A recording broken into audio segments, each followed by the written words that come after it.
there, Agile adventurer. Just a quick question.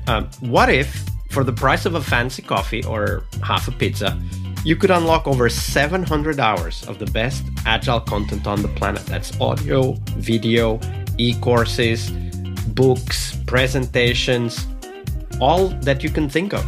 But you can also join live calls with world-class practitioners and hang out in a flame war-free and AI slop-clean Slack with the sharpest minds in the game. Oh, and yes, you get direct access to me, Vasco, your Scrum Master Toolbox podcast. No, this is not a drill. It's the Scrum Master Toolbox membership.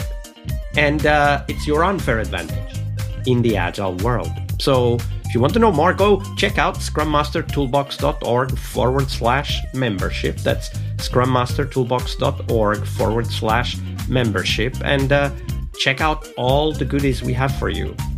Do it now. But if you're not doing it now, let's listen to the podcast.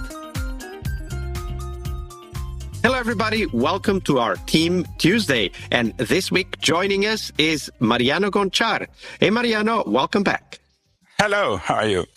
So, Mariano, on Tuesday, we talk about teams and how sometimes they become their own worst enemies. But before we dive into that, share with us, what's the book that most inspired you in your career as a Scrum Master? Wow. It's different, right? I don't know. I read a lot of books in my life or papers, right? I don't know. About Agile methodology, different Scrum guide, and the project manager too. But there is one in particular to change the way I think. Turn the Ship Around by David Marquet. The story of this book is fascinating. I don't know if you know that, but it's about a U.S. Navy commander who takes command a nuclear submarine with a dismotivate crew. You know that about that? No. Absolutely. We've had David on the show to talk about the book. And the book gets recommended. So I'm interested. What made that book so impactful for you, Mariano? Well, because I understand that the markets shift from a leader-follower model to a leader model. That is the difference. I want to, like I talked to you in the first episode, the leader or the Scrum Master, they need to empathize with the team. In that reaction, you need to give the responsibility to the people. And in that book, they show that when he is a boss that a commander was give the orders, the crew that's not okay. And then when we started to be more responsibility to the crew, be a leader, right? The crew start to be I don't know what to say, but ground on yourself, right? And that is great for me. Obviously, I can recommend many other books. One of the most famous books about Scrum, The Art of Doing Twice and Working Half the Time by Jeff Sunderland. I don't know. I have a cliche with Sunderland. I like it. Many papers. I like a cliche with Sunderland. Sorry. Okay, but coming back to the Turn the Ship Around book, you talk about the difference between the leader model, which is what Marquet introduces in the book, and the more traditional leader-follower model. Yeah. When you think about your role as a Scrum Master, what is one lesson that you took from the book that really helped you understand the power of the leader model? Well, I remember a time during my my stay as a Scrum Master in my beginning in Telecom Group, where I have a very competent developer team, but they always expect me or the PO to give them the solution with that problem, right? Every time technical obstacle came up, they will come and ask that they should do. Ugly market mindset. I started to change my approach. I, instead of giving them the answer, I ask a question like, what opinion do you have? What do you think is the best solution for that? Obviously, there is people in the team told me, I don't know. You tell me the need it, or do tell me how I resolve it. It's weird because I give you the power, and you don't need it, or you feel that you don't need it. That is weird for me. The people tell me that and say, really, I give you the opportunity to create, and you don't like it. Obviously, there is people that like it and don't like it, the power. But you continue to try to give them and say, it's like when you are a child and you are crawling around the years. Well, this is the same. Well, little by little, I saw how they transform. It's a time. You need and time. it's also about patience, right? Like things don't happen immediately. All right, but Tuesday is also the story of a team, Mariano. Tell us that story, the story of a team that, through these little interactions or behaviors actually created a huge problem for themselves. Okay, well, can I say an example, right? I found a team that was working, creating Series API. And the team made of very competent developers, right? But there was a fundamental problem holding them back, a lack of truth, right? The team. So what was the problem? Sorry, can you repeat? What was the problem that was holding them back? Lack of truth. The people have lack of truth. Lack of truth or trust. Trust.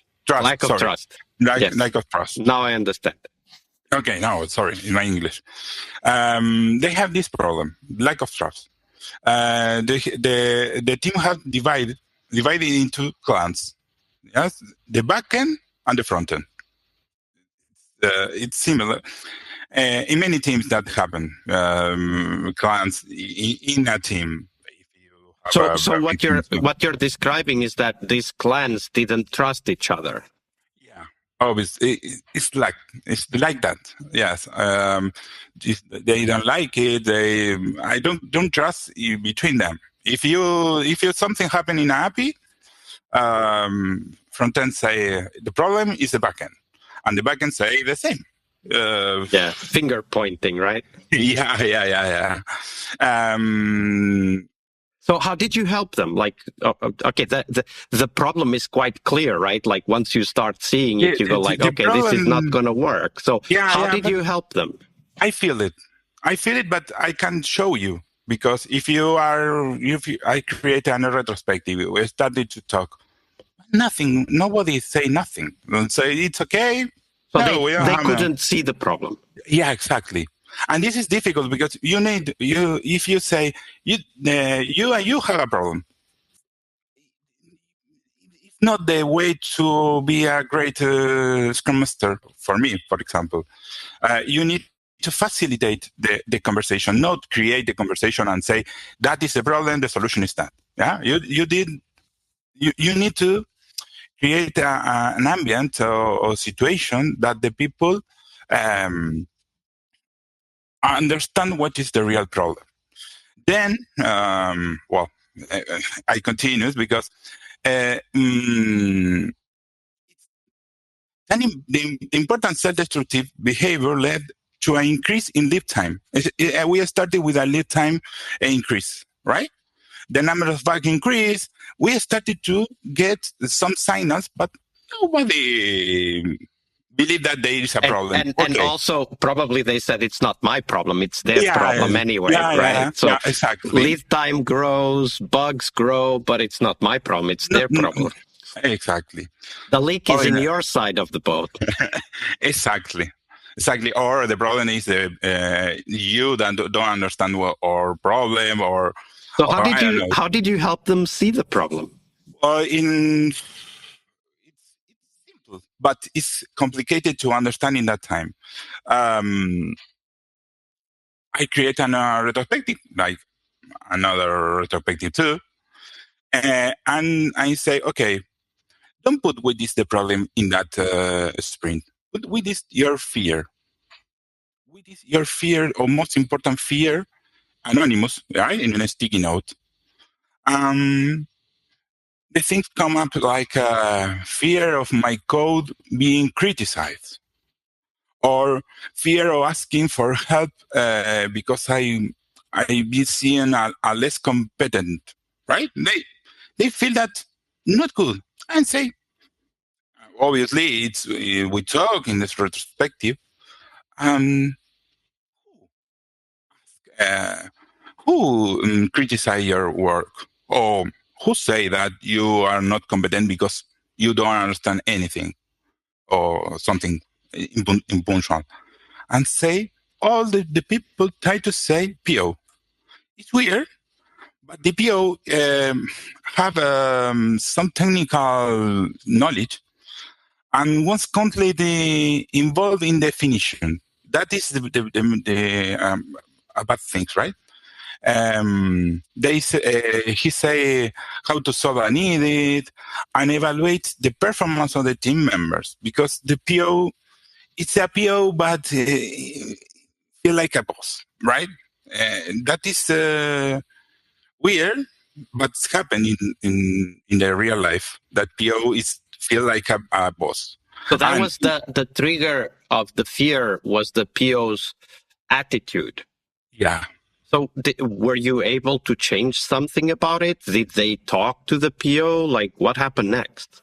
Well, first, empower the team, or try to say, okay with the PO, but first we need to talk about the team, because if there are two clans in the same team, it's not a responsibility to PO.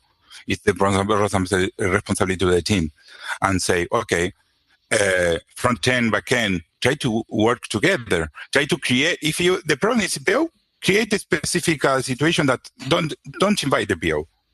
Try to do the daily. Don't get the PO every day, for example, or whatever. And yeah, obviously, I try to just to talk with the PO.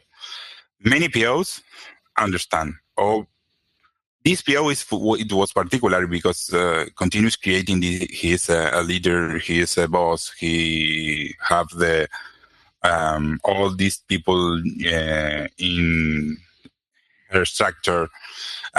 It was difficult because I need to all the time working with the PO, trying to create a specific situation with the team. It was difficult. It was non-good situation with that experience, but it's happened. Not all that you think that you do finish good, or you can resolve all the problems. And sometimes you just need to say, "Hey, sorry, but this PO can't work with this team, right? Yeah. Maybe they're good with another team, but not with this one." Exactly. And that's an important realization, because sometimes you just can't solve it. Then I have to try to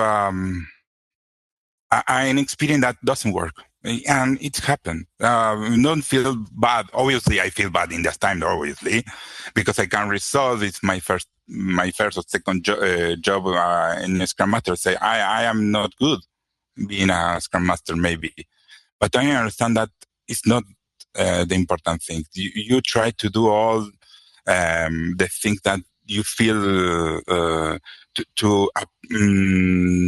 yes, you try to feel better, the team, the PO, but maybe it don't happen. There is people that don't like the Agile, or maybe don't like it. Just maybe they don't even like the PO role. I mean, that's also a possibility. Yes, absolutely. But maybe don't want to understand. Mariano, thank you very much for sharing that story with us. Thank you. All right, I hope you liked this episode. But before you hit next episode, here's the deal. This podcast is powered by people like you, the members who wanted more than just inspiration. They wanted real tools and real connection to people who are practicing Agile every day. We're talking access to over 700 hours of Agile Gold, CTO level strategy talks, summit keynotes, live workshops, e-courses, deep dive interviews, books, and if you're into no estimates, we got the pioneers of no estimates in those deep dive interviews as well. Agile business intelligence, creating product visions, coaching your product owner courses, you name it. You'll get invites to monthly live Q&As with Agile pioneers and practitioners, plus a private Slack community, which is free of all of that AI slop you see everywhere, and of course, without the flame wars. It's a community of practitioners that want to learn and thrive together. It's the best place to connect with community and learn together.